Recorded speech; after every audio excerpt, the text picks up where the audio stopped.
ತಿನ್ನೋದಕ್ಕೆ ಬ್ರೆಡ್ ಕೊಟ್ಟಿದ್ದಾರೆ. ಇಷ್ಟಪಟ್ಟವರ ಜೊತೆ ಲಗ್ನವಾಗುತ್ತೇವೆ ಅಂತ ಕಣ್ ಹೊಡೆದರೆ ಗುಡ್ಡು ಕೊಟ್ಟು ಲಡ್ಡು ಕೊಟ್ಟಿದ್ದಾರೆ. ಗೆಟಪ್ ಕೊಟ್ಟ ತಂದೆ ತಾಯಿಗಳು ಗೆಟಪ್ ಆಗಿ ನೋಡಿಕೊಂಡು ಬಂದರು. ನಿಮ್ಮಷ್ಟಕ್ಕೆ ನೀವು ಅವ್ರನ್ನ ಗೆಟೌಟ್ ಅನ್ನೋದಲ್ಲ, ಕಮಪ್ ಅಂದರೆ ಅವ್ರು ಸಮಪ್ ಅನ್ನುತ್ತಾರೆ, ಬಕಪ್ ಅನ್ನಿ ಪಿಕಪ್ ಅನ್ನುತ್ತಾರೆ, ಫಾಲೋ ಅನ್ನಿ ಫಾಲೋ ಅಪ್ ಮಾಡುತ್ತಾರೆ.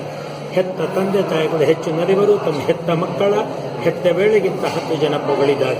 ಆದ್ದರಿಂದ ತಂದೆ ತಾಯಿಗಳ ಕೃತಜ್ಞತೆ ನಾವು ಬದುಕಬೇಕು. ಪೇರೆಂಟ್ಸ್ ಅಂದರೆ PARENTS means what? Purity, a adherence, a righteousness, the enlightenment, the nobleness, the truth, yes service. ತಂದೆ ತಾಯಿಗಳು ಮಾಡಿರುವ ಸರ್ವೀಸು ಮಕ್ಕಳು ಅವರ ಜೀವನದಲ್ಲಿ ಅವರಿಗೆ ಮತ್ತೆ ರೀಪೇ ಮಾಡೋದಕ್ಕೆ ಸಾಧ್ಯವೇ ಇಲ್ಲ. ಅದಕ್ಕೋಸ್ಕರವೇ ಪಾಠಕ್ಕೆ ಕಳಿಸೋದು. Once A teacher always A teacher.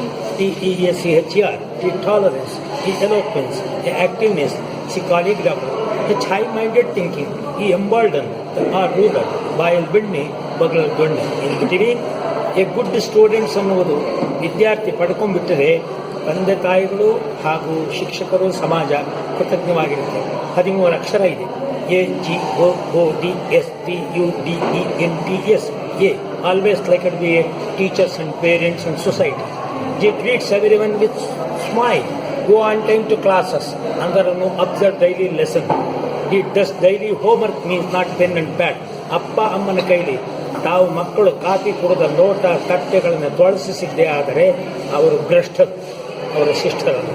ತಂದೆ ತಾಯಿಗಳ ಕೈಲಿ ನಮ್ಮ ಏಂಜಲನ್ನು ತೊಳಸಬಾರದು. ಅವರು ಏಂಜಲ್ ಇದ್ದ ಹಾಗೆ ಅದನ್ನು ಅರ್ಥ ಮಾಡಿಕೊಳ್ಳಬೇಕು. ಆದ್ದರಿಂದ ಹೋಮ್ ವರ್ಕ್ ಅಂದರೆ not pen and pad.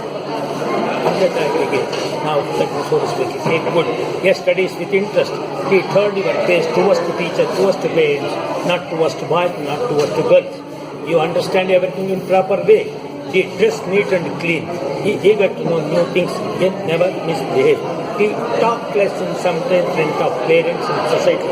Yes, these are all qualities essential to your life. Otherwise, they are all becoming MDPS Kudumba, member of Danda Kingdom Society. Thank you, sir.